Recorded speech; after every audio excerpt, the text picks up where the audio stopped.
ఓడ ఎక్కేదాకా ఓడ మల్లన్న, దిగాక బోడి మల్లన్న. ఏం గుర్తొస్తుంది మనకు? ఈ సామెత జనరల్గా బాగా ఎక్కువ వాడతాం మన తెలంగాణలో. అయితే రేవంత్ రెడ్డి తీరు కూడా అట్లనే ఉన్నది. అందరి యూట్యూబ్ వాళ్ళని వాడుకొని యూట్యూబ్ లేనిదే ఆయన ముఖ్యమంత్రి కాల.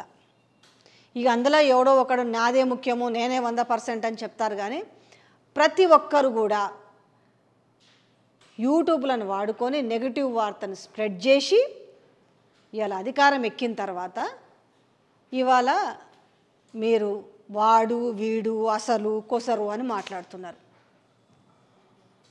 మీరు జర్నలిస్టుల డెఫినేషను దాని గురించి ఎవరు ఇది చేయాలి చెయ్యండి, ఎవరు వద్దంటున్నారు? ఇలా ఎవడు జర్నలిస్టు ఎవడు కాదు అనేసి అంటే ఎవడొకడు ట్యూబ్ పెట్టుకొని ఎందుకు పెట్టుకోకూడదు? వాళ్ళు ఎవరి కోసం యూట్యూబ్లో పెట్టుకొని కానీ లక్షల లక్షల పైసలు వస్తలేవు. ఆ పెట్టిన వాళ్ళకి తెలుసు ఆ వ్యవస్థ నడుపుతుంటే. ఎందుకంటే మీరు సోషల్ మీడియా నడుపుతున్నారు కదా, మీకు తెలియంది ఏముంది? ఎడిటర్లకు, గ్రాఫిక్స్ వాళ్ళకు, కెమెరామ్యాన్లకు, రిపోర్టర్స్కి దానికి ఒక ఆఫీసు, ఆ సెటప్ ఇంత ఉంటుంది. మీరు ఇంత తేలిగ్గా ట్యూబ్, ఒక యూ కూడా తీసేసి ట్యూబ్, మరి ఆ ట్యూబ్లు అన్నోళ్ళకి మీరు ఇండ్లలకు పిలుచుకొని మీ క్యాంప్ ఆఫీసులకు పిలుచుకొని మరి ఇంటర్వ్యూలు ఇచ్చారు కదా. ఇలా మీకు ఎవరికి రాని బాధ, అసలు వాళ్ళు కాంగ్రెస్లో ఉన్నారు, వాళ్ళు ఎవ్వరికి రాని బాధ ఇలా ట్యూబ్ల మీద మీకెందుకు అంత కష్టం వచ్చింది? మీకెందుకు అంత బాధ అవుతుంది? మీకెందుకు అంత ఫ్రస్ట్రేషన్ వచ్చింది చెప్పాలనా? ఇవాళ మీ మెయిన్ ఫ్రస్ట్రేషన్ అంతా తెలంగాణ సమాజానికి నేను ఒక పిలుపునిస్తాను. అంటే మీ ఏరియాలకు ఎవరైనా వస్తే అదే యూట్యూబ్లు, ఎందుకంటే మెయిన్ స్ట్రీమ్ మీడియా రాదు పాపం. ఎందుకంటే దానికి యాడ్స్ ఉంటాయి, పేపర్లకు ఇవన్నీ మీరు ఇవ్వాలి కాబట్టి రారు. యూట్యూబ్ అయితే ఎవరు లెక్క చేయరు. కానీ వాళ్ళని ఇట్ట ఆగుతలేరు కాబట్టి ఊర్లలోకి వస్తే తరిమి కొట్టుండ్రి అని ఒక పిలుపునిచ్చారు. పిలుపునియగానే కొడతారా తరిమి? ఓకే, మీ కాంగ్రెస్ కార్యకర్తలు తరిమి కొడుతుండొచ్చు. ఇలా బ్యాంకుల దగ్గరకు పోయి ధర్నాలు చేస్తున్నారు. మాకు రుణమాఫీ కాలేదని బ్యాంకుల దగ్గరకు పోయి పురుగుల మందు డబ్బాలు పట్టుకొని పోతున్నారు. మాకు రుణమాఫీ కాలేదనేసి ఆత్మహత్య చేసుకుంటున్నారు. అసలు ప్రజాప్రతినిధులు మీరు తీసుకున్న ఒక నిర్ణయం కారణంగా పాపం మీ కాంగ్రెస్ కార్యకర్తలు కూడా ప్రజల్లోకి పోలేని పరిస్థితి ఉంది. ఇవాళ 6 గ్యారంటీలకు సంబంధించి బయట పడకుండా టాపిక్ని చాలా తెలివిగా డైవర్ట్ చేస్తున్నారు, చాలా తెలివిగా. ఎందుకంటే అయిపోయి అంతకుముందు కాళేశ్వరం అంటేని సైడ్ ట్రాక్ పట్టింది, మధ్యలో మళ్ళీ టాపిక్ ఎత్తకపోతే బాగుంటుంది, మళ్ళీ అడుగుతున్నారు 6 గ్యారంటీలు అనేసి. ఫోన్ ట్యాపింగ్ అంటేది అయిపోయి. ఫోన్ ట్యాపింగ్ విషయంలో ఇలా మీ పార్టీలోనే పాపం పిసుకోలేక సావలేక బతకలేక ఉన్నారు. ఏది మీరే ఫోన్ ట్యాపింగ్లు స్వతహాగా నిఘా పెట్టి చేపిస్తున్నారని గుసగుసలు అయిపోయినా. దాని తర్వాత ఇంక ఏ వ్యవస్థను తీసుకొచ్చారు? హైడ్రా అని తెస్తిరి. హైడ్రా ఏమైంది? ఉన్నోళ్ళనేం భద్రంగా కాపాడతావు, పాపం లేనోళ్ళ పొట్టలు కొడుతున్నారు. ఎవరివండి మీరు? అతి ఉన్నోళ్ళ బంగ్లాలు ఎవరి గులగొట్టిరు? ఎందుకు గులగొడతలేరు? మరి మీ హైడ్రా ఏడికైనా పోతుంది అన్నప్పుడు గీడ ఎఫ్టీఎల్లో కట్టిన దుర్గం చెరువులు ఇల్లు గులగొట్టారు. ఇప్పుడు ఏం చెప్తున్నారు? మాట మార్చి ఇప్పుడు కొత్తగా నిర్మాణంలో ఉన్నవి కూలగొడతామని చెప్పి. మరి ముందు అట్లా చెప్పలేదే? మేము చెరువులను, నదులను, కుంటలను మేమంతా కూడా పరిరక్షించుకుంటామని చెప్పి ఇవాళ ఫాతిమా కాలేజీ కూలగొట్టాల్సిన వస్తుంది భయం. ఎందుకంటే వాళ్ళు రేపు ఎదురు తిరిగితే మరి గవర్నమెంట్ ఉంటుందో కూలుతుందో తెలియదు కదా. ఇవాళ దుర్గం చెరువులో ఏఐసిసి దగ్గరికి పోయారు కదా, ఉన్న ఫ్లాట్లు, అందులో మీ అన్న ఫ్లాట్ కూడా ఉంది కదా. ఇవన్నీ బయట పెడుతున్నాం కదా మేము. అయినా మీరు బాగానే సక్సెస్ అవుతారు. ఎక్కడ తెలుసా? మా ఐటమ్స్ కిందన, మా వీడియోల కింద కామెంట్స్ పెట్టడంలో మస్తు సక్సెస్ అయ్యారు. ఈ అన్నిటికీ ఒకటే సర్వరోగ నివారణ. మీకు ఒక చిన్న సామెత చెప్తా. ఒక చిన్న పిల్లగాడు ఉన్నాడు, స్టూడెంట్. వాడిని ఒక ఆవు మీద ఒక వ్యాసం రాయమన్నారు కదా. వాడు మా ఆవు పాలిచ్చును, ఆవు గడ్డి మేస్తుంది, ఆవు పాలిస్తే తోడు పెట్టుకుంటాము, పెరుగు అవుతుంది, నేను అన్నంలో వేసుకొని పెరుగు తింటా, ఆవు తెల్లగా ఉంటుంది అంతే కదా.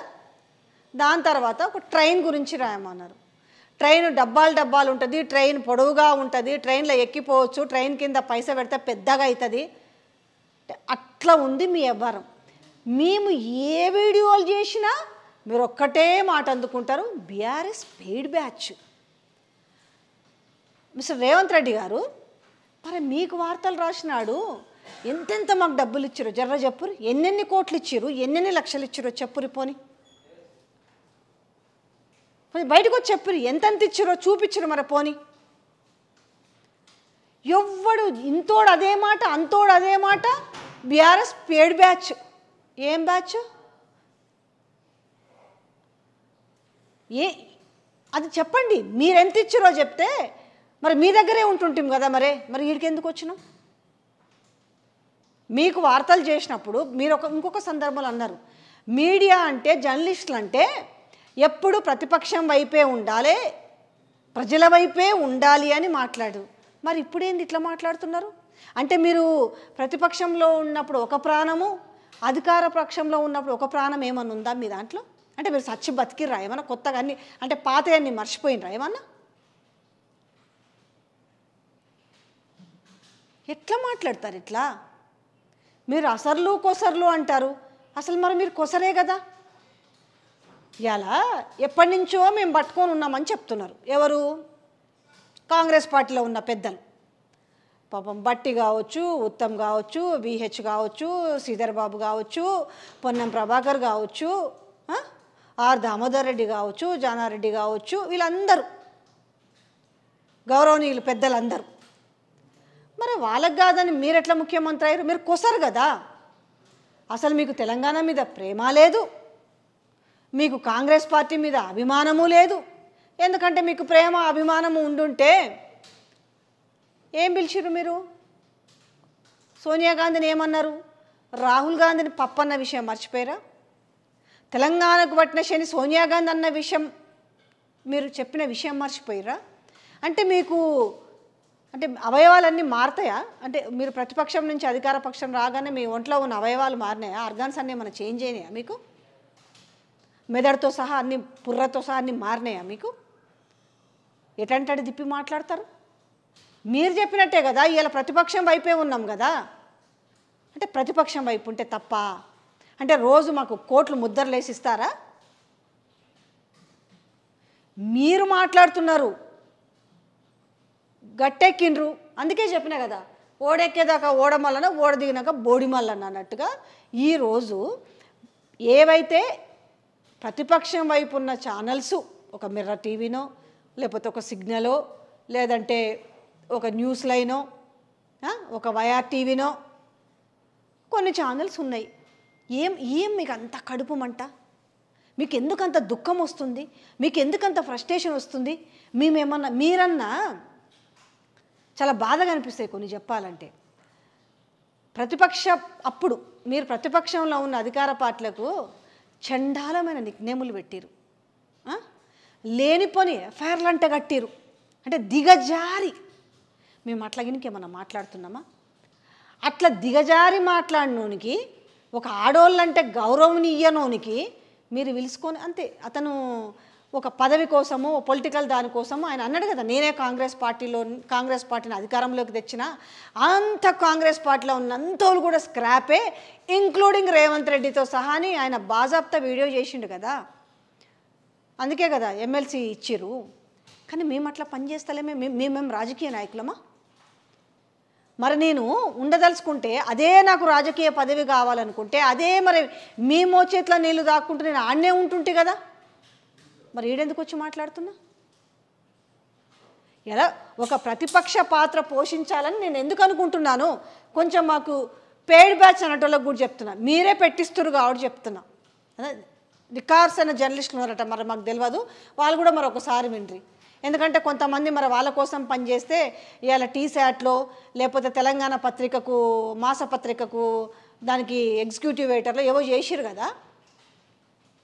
మరి మేము వచ్చి మిమ్మల్ని అడిగినామా? మేము పదవులు ఏమన్నా ఆశించినామా? మరి ఎందుకు మా మీద పడి ఇంత ఏడుస్తున్నారు? ఎందుకు అంటే మమ్మల్ని తెలంగాణ ప్రజల్లో పలచన చేయాలనా? మీరు పలచన చేయడం కాదు, మేము ప్రజల గుండెల్లో ఉంటాం. నిత్యము నిత్యము బీఆర్ఎస్ పెయిడ్ బ్యాచ్ అనకపోతే మీ నోట్లోకి వెళ్ళి మీకు పూట గడవదు, మీకు పూట గడవదు. పని చేయించుకొని మరి ఇంకేంటి, మరి మంచిగా చెప్తుండు కదా మీరంతా. ఇంక మీరు ఏదో పెద్ద సాధిస్తాము, నాకు గౌరవం మీరు అన్నారు కదా. నేనే గతంలో చేసిన, ఆయన ఎవరైతే ఈరోజు 100% నేనే కాంగ్రెస్ని అధికారంలోకి తెచ్చుకోవచ్చు, కావాలంటే మీకు పంపిస్తే వీడియో చూసుకుంటారు ఒకసారి. జాగలు ఈర్రి కక్ష కట్టుకోకపోతే ఇవ్వకూడదు అనుకుంటే దాన్ని చూద్దాం, దాని తర్వాత దాని సంగతి ఏందో కూడా అది చూద్దాం. ఇప్పుడు కూడా నేను కోరేది ఏంటంటే అసలు నిఖార్సైన జర్నలిస్టులు ఎవరో తీయండ్రి. మరి ఎవరు ఆనాడు ఇప్పుడు మీకు సోషల్ మీడియా తరపున రేవంత్ రెడ్డి ఆహా ఓహో అద్భుతమో అని భజన చేస్తున్న వాళ్ళు నిఖార్సైన జర్నలిస్టులా? ఇవాళ మేము పోయి రుణమాఫీ మీరు అన్నీ కూడా మంచి కబుర్లు చెప్పిర్రే, మేము అన్నీ అద్భుతంగా చేసినామని నిజంగా దేవుడి దగ్గరకు వచ్చి ప్రమాణం చేస్తారా? ఎందుకంటే ఆ దేవుడు మీరే కదా, ప్రతి చోట పోయి 8 జాగాలలో పోయి మీరు ప్రమాణం చేసి వచ్చారు కదా, మరి చేస్తారా? నేను వస్తా. ఇప్పుడు నేను అనాలనా? ఏదో కామెంట్లు పెట్టేటోళ్ళందరూ కాంగ్రెస్ పెయిడ్ బ్యాచ్ అనాలనా? నన్ను బీఆర్ఎస్ కుక్కలు అవంటారు కదా, మరి నేను కాంగ్రెస్ కుక్కలు అనాలనా? మిగతా వాళ్ళందరూ జర్నలిస్టులు అంట, మేము మాత్రం కొండారెడ్డి పెళ్లి పోయిన వాళ్ళం కాదంట. ఎవరు మీరు అందరూ? యాడ్ నుంచి వచ్చిర్రు? మీరెవరు మాకు సర్టిఫికెట్ ఇవ్వడానికి? మేము ప్రజల సమస్యలు వెలికి తీస్తున్నామో లేదో అది ప్రజలు చెప్పాలి. రాష్ట్ర ముఖ్యమంత్రి ప్రతిపక్షంలో ఉన్నప్పుడు ఒకలాగా, అధికార పక్షంలో నుంచి ఒకలాగా అట్లుంటాయా? నన్ను నేను ప్రూవ్ చేసుకోవడానికి కాదు, మీరన్న మాటకి నేను క్లారిటీ చెప్పడం కోసం, కౌంటర్ ఇవ్వడం కోసం ఇంతకుముందు వీడియో చేసిన. మీ వార్తలు చేసినాము, మీ ఇంటర్వ్యూలు వాడెవడో కామెంట్లు పెడుతుంటాడు కింద, ఇప్పుడు బీఆర్ఎస్ కదా అంటారు. తలకాయ ఉందా అసలేమన్నా, లేకపోతే మెదడు ఉందా లేదా? నేను ఇలా బీఆర్ఎస్ అధికార పార్టీలో ఉందని నేను ఉన్నానా, లేదంటే కాంగ్రెస్ పార్టీ అధికారంలోకి రాగానే జంప్ అయినానా? అంటే రోజు నేను కాంగ్రెస్ పార్టీని రేవంత్ రెడ్డి పొగుడుతా కూర్చోవాలని చెప్పండి. మీకు నచ్చకపోతే చూడొద్దు. అసలు మీ ఏడుపంతా దేనికి ఇప్పుడు? నేను ప్రజల వైపే మాట్లాడుతున్నాను కదా, నేను ఏ మంత్రిని పొగుడతలేను, లేకపోతే ఎందుకు పొగడాలి నేను? అసలు పొగడాల్సిన అవసరం నాకేముంది? అంటే మీరు రేవంత్ రెడ్డిని పొగడకపోతే, రేవంత్ రెడ్డికి పాజిటివ్గా ఇంటర్వ్యూలు పాజిటివ్గా మాట్లాడకపోతే, రేవంత్ రెడ్డికి పాజిటివ్గా మాట్లాడించకపోతే మా మీద మీరు బురద జల్లుతారా? గుర్తుపెట్టుకోండి, ఆ బురద మీ ముఖాన్నే పడుతుంది. వచ్చి మధ్యలో దూరి కామెంట్లు పెడుతుంటారే. నేను జర్నలిస్ట్గా ప్రూవ్ చేసుకోవాల్సిన అవసరం లేదు. వీళ్ళు ఎట్లాంటి వాళ్ళు? ఇగో ఓడమల్లన్న బోడిమల్లన్న, ఇంకా తెలిసినాక కూడా వీళ్ళు మాకు రెస్పెక్ట్ ఇవ్వాలని కోరుకోవట్లేదు. మమ్మల్ని మా గుండెల మీద తంతుంటే తన్నించుకుంటూ పోము, దానికి కౌంటర్గా మేము సమాధానం చెప్తాం. ఎందుకంటే మేమంతా క్రైమ్ బిహేవియర్తో మాట్లాడతలేము, సైకిక్ బిహేవియర్తో మాట్లాడతలేము. ఇవాళ యూట్యూబర్లు అందరూ కూడా యూట్యూబర్స్ అని పెట్టుకోండి అబ్బా, ఎందుకు జర్నలిస్టులు అని? యూట్యూబర్సు, సోషల్ జర్నలిస్టులు. ఇప్పుడు సోషల్గా చాలామందికి రెస్పాన్స్ ఉంటుంది కదా. ఒక ఊర్లో రాలేదు, ఒక ఊర్లో రుణమాఫీ రాక రైతు చచ్చిపోతున్నాడు, ఒక వీడియో చేసి పెడతాడు, అతను జర్నలిస్టే కావాలనా? ఇప్పుడు రేవంత్ రెడ్డి దగ్గరికి మేము జర్నలిస్టులము, మాకు ఇది చేయమని మేమేమన్నా నిన్ను అడిగినామా? నచ్చలేదు తీసేసే. మేము జర్నలిస్టులమో కాదో రేపు మేము జరిగిన దానికి మాకు అన్యాయం జరిగితే మేము కోర్టులో పోరాటం చేసుకుంటాం. కోర్టులు ఉన్నాయి, న్యాయ సంస్థలు, అంటే మీకు న్యాయ వ్యవస్థ మీద కూడా మీకు గౌరవం లేదనుకోండి, ఎందుకంటే మీకు సుప్రీంకోర్టు వేసిన అక్షంతలు ఉన్నాయి కదా. అన్నా రేవంత్ అన్న, ఒక్కసారి ఏం మాట్లాడుతున్నావు? మొన్న జరిగిన దాన్ని నువ్వు ఖండిస్తావు అనుకుంటే మీదికెళ్ళి ఆ ట్యూబు యూట్యూబు మెడలో పట్టీలు కాదన్నా, మెడలో పట్టీలు కాదు, ఐడి కార్డు అంటారు దాన్ని. మెడలో మీరు కాంగ్రెస్ పార్టీకి సభ్యత్వాలు ఇస్తున్నారు కాబట్టి పట్టీలు గిట్టీలు కాదు, వాటిని ఐడి కార్డ్స్ అంటారు. అర్థమైంది కదా? నడుముకి ఏం కట్టుకోరు, మెడలో. ఎందుకంటే మీ వాళ్ళు ఇలా కొత్తగా నేర్చుకున్నాడు ప్రతోడు, నీ ఐడి కార్డ్ ఏది, నీ ఐడి కార్డ్ ఏది అని మాట్లాడుతున్నారు కదా, అందుకని వేసుకొని పోతున్నారు. ఇవాళ ఉన్న యావత్ యూట్యూబ్, నేను అందరినీ గౌరవిస్తా, కాంగ్రెస్కే పని చేయని, బీఆర్ఎస్కే పని చేయని, న్యూట్రల్గానే పని చేయి, కానీ అందరూ కూడా వాళ్ళ సమయాన్ని వెచ్చించి పనిచేస్తున్నారంటే దేనికోసం పనిచేస్తున్నారు వాళ్ళు? ప్రజల వైపు. మీకు ఇప్పుడు మీ వైపు భజనలు బాజా భజంత్రులు కొట్టే వాళ్ళతో మీకు సమస్య లేదు. ఇంతమంది మీ దగ్గర ఉన్నారు, గుప్పెడంత మంది కూడా లేరు ఇవాళ ప్రజల సమస్యలు మాట్లాడే వాళ్ళ వైపు. ప్రజల సమస్యలు మాట్లాడితే మీరు ముద్రేస్తారు. మీరు ముద్రేస్తే మేము భయపడం. నేను ఇంతకుముందు వీడియోలో చెప్పిన, మీరు వ్యవస్థలు నాశనం చేసినా మేము ఊరూరా తిరిగి చెప్పేంత దమ్ము మాకు కూడా ఉంది, మాకుంది, పోయి చెప్తాం. మేము ఇట్లా చెప్పకపోయినా కూడా ఇలా ప్రజలు రోడ్లపైకి వస్తున్నారు. ఆ ఫ్రస్ట్రేషన్ని మీరు తట్టుకోలేకపోతున్నారు. మెయిన్ స్ట్రీమ్ వాళ్ళ కాలం అయిపోయింది. ఆ కాలం వాళ్ళు అందుకే మాతో పోటీ పడలేక వాళ్ళు కూడా యూట్యూబ్లు తెరుచుకున్నారు. పత్రికలు చదివే వాళ్ళ సంఖ్య తగ్గిపోయింది. అందుకే సోషల్ మీడియాలో పొద్దున్నే వార్తలు చదువుతుంటే దాన్ని వింటున్నారు. ఇలా పోయి మీరు పేపర్ల సర్క్యులేషన్ చూసుకోండి, మీకు అర్థమవుతుంది. ఇవాళ మీరు మీడియాలో మాట్లాడితే ఎంతమంది చూస్తారో మీకు తెలుసు. మేము సమస్యలు మాట్లాడితే ఎంతమంది చూస్తారో ఒక్కసారి మీరు తెప్పించుకొని ఉంటారు మీరు కదా రిపోర్టు. అట్లా ఉంది. అనవసరంగా సోషల్ మీడియాలో ఏలు పెట్టి అనవసరంగా మీరు ఇంకా వ్యతిరేకులు కాకండి. ఒకటి గుర్తుపెట్టుకోండి, ఇంకా వ్యతిరేకులు కాకండి. జర్నలిస్టులను విడదీసి పరిపాలించకండి, విడదీసి పరిపాలించొద్దు. ఇవాళ అందరూ కూడా మొన్నటిదాకా సోషల్ మీడియా అందరూ ఎవరికి వాళ్ళు ఉన్నోళ్ళు ఇవాళ ప్రతి ఒక్కరు కూడా అరే మేము ఈయన కోసమే ఇంతగానో పనిచేస్తే మమ్మల్ని పాపం కప్పిపుచ్చుకుంటున్నాడు. ఆ ఎమ్మెల్సీ ఏమంటున్నాడు, మనని కాదు అనింది, బీఆర్ఎస్ పేడ్ అంటే మేము మమ్మల్ని కొండారెడ్డి పెళ్ళి పోయినాం కదా, మేమంట కార్యకర్తలమంట, బీఆర్ఎస్ కార్యకర్తలమైతే నీలాగా మేము ఎమ్మెల్సీ పదవో ఇంకా కండవాళ్ళు కప్పుకోలేదు కదా. నిజంగా రాజకీయంలో చేరాలే పనిచేయాలనుకుంటే ఆనాడు బాజాప్తా చెప్తాం. భయం ఏముంది అంటే మీకు ఒక్కరికే తెలంగాణ రాష్ట్రంలో అర్హత ఉందా రాజకీయ నాయకుడు అవ్వాలని? ఏం మాకు లేదా? మాకు కూడా రైట్స్ ఉన్నాయి. రేవంత్ అన్న ఒక టాలెంటెడ్ చెప్తా, మోడీ ఒక ఛాయ్ అమ్ముకునేవాడు ప్రధానమంత్రి అయిండు, ఒక ప్రింటింగ్ ప్రెస్ ఆర్టిస్టు మీన్స్ అదే పెయింటింగ్స్ వాల్స్ మీద రాసుకుంటారు కదా, ఆయన సీఎం కాంగలేంది ఏం మిగతా వాళ్ళకి లేదా? ఎవరో మాట్లాడతారు మన కొండారెడ్డి పెళ్ళి పోయినప్పుడు ఎందుకు ఎమ్మెల్సీ పదవుల కట్ట మేమంట ఆశపడి పోటీ కోసం అంట.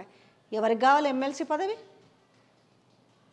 పోటీ పడితే సీఎం పదవికి పోటీ పడతాం. మేము పడకూడదా? మేము బరాబర్ బరిగీసి కొట్లాడొద్దా? మా శత్రువుని ఎవరో మాకు ఎంచుకునే అవకాశం లేదా? మాకు శత్రువు ఎవరంటే ప్రజలకు ప్రజల గగ్గోలు పెడుతున్నారు, ఇచ్చిన హామీలు నెరవేర్చలేదు కాబట్టి మా శత్రువు ఎవరో మేము డిసైడ్ చేసుకుంటాము. మేము బీఆర్ఎస్ పార్టీనో కాంగ్రెస్ పార్టీనో అధికారంలోకి తీసుకురావడం ఆయన ఎవరో చెప్తారు కదా నా వల్ల వచ్చిందని, మేము అట్లా చెప్పుకోము. మీకు చాలా నొప్పిగా ఉంది సమస్యలు వెలికి తీస్తుంటే. ఈరోజు పాపం అంతా మాకేం నొప్పి లేదు, పాపం ఆత్మ సంతృప్తి పడుతున్నారు. మనని కాదులే అనింది వాళ్ళు ఉన్నారు కదా పాపం, మిర్రర్ టీవీనో లేకపోతే తెలుగు స్క్రైబో లేకపోతే న్యూస్ లైనో వాళ్ళనే అన్నారు. మనం కాదు, మనం ఎందుకంటే రేవంత్ అన్నకు పని చేస్తున్నాం కాబట్టి మనం ఎందుకంటాడు రేవంత్ రెడ్డి అని సంతృప్తి పడుతున్నారు. పడితే పడుండ్రి, మాకేం నష్టమేం లేదు. కళ్ళు తెరుచుకుంటారు. మీ నోట్లకెళ్ళి బీఆర్ఎస్ పెయిడ్ బ్యాచ్. ఇంకొక మాట చెప్తున్నారు, కేటీఆర్ టీ న్యూస్కు శాలరీస్ ఇస్తున్నాడు. ఏమిస్తే తప్పేంది? రాజ్యాంగంలో రాసుందా కేటీఆర్కి యూట్యూబ్ ఛానల్స్ ఉండొద్దు, కేటీఆర్కి శాటిలైట్ ఛానల్ ఉండొద్దు, పార్టీలకు ఉండకూడదని రాజ్యాంగంలో రాసుందా? మరి సాక్షి ఏంటిది? మరి ఆంధ్రజ్యోతి పరిస్థితి ఏంటి? ఇలా పనిచేస్తున్న బిగ్ టీవీ పరిస్థితి ఏంది? ఇవాళ ఎప్పటి నుంచో ఉన్న అధికారంలో ఎవరు ఉండాలో ఎవరు దిగాలో డిసైడ్ చేసే మరి ఈనాడు ఈటీవీ పరిస్థితి ఏంది? ఎవరికి ఇవన్నీ ఏ ముద్రలో ఉన్నాయి? మరే సాక్షి టీవీలో వైఎస్ జగన్మోహన్ రెడ్డి జీతాలు ఇస్తున్నాడు, వాళ్ళు జర్నలిస్టులు కాకుండా పోయిరా. టీ న్యూస్లో ఉన్న వాళ్ళు జర్నలిస్టులు కాకుండా పోయిరా? ఏబిఎన్ఎన్, టీవీ5, ఎన్ని శాటిలైట్ వాళ్ళందరూ కూడా ప్రతిదానికి ఒక ముద్ర ఉంది కదా. మరి ఇవన్నీ ఇందులో పనిచేసే వాళ్ళు జర్నలిస్టులు కాకుండా పోయిరా? కేటీఆర్ జీతాలు ఇస్తారు కాబట్టి కార్యకర్తలట, మరి మిగతా వాళ్ళు పార్టీ వాళ్ళు జీతాలు ఇస్తేనేమో వాళ్ళు జర్నలిస్టులు అంట. మరి ఇది ఎక్కడ న్యాయం అబ్బా? ఎక్కడ న్యాయం ఇది? మేం ఇవాళ నేను చెప్తున్నా, ఇవాళ నేను నడిపిస్తున్నా మిర్రర్ టీవీ. బాజాబ్తా మీరు నన్ను ఎదుర్కోండి. మా అదృష్టం కలిసి వస్తే ప్రజల నుంచి సపోర్ట్, ప్రజలు పైన దేవుడు ఆశీస్సులు, కింద ప్రజల సపోర్ట్ ఉంటే మీరు అంటున్న మెయిన్ స్ట్రీమ్ మీడియా కూడా వెళ్ళొచ్చేమో. పట్టుదల అట్లుంటుంది. సైకిళ్ళ మీద పచ్చళ్ళు అమ్ముకున్న రామోజీరావు అంత పెద్ద వ్యవస్థ ఏర్పాటు చేయగలేంది, సింగర్గా ఉన్నోళ్ళు ఈరోజు పత్రికలు నడపగలేంది. ఏమో మేమెందుకు నడపలేం? తెలంగాణ మొత్తం చందాలు కలెక్ట్ చేసి అయినా ఖచ్చితంగా శాటిలైట్కు, ఎందుకంటే మీకు ఈరోజు ఇంత చిన్న చూపైందా మీకు సోషల్ మీడియా అంటే?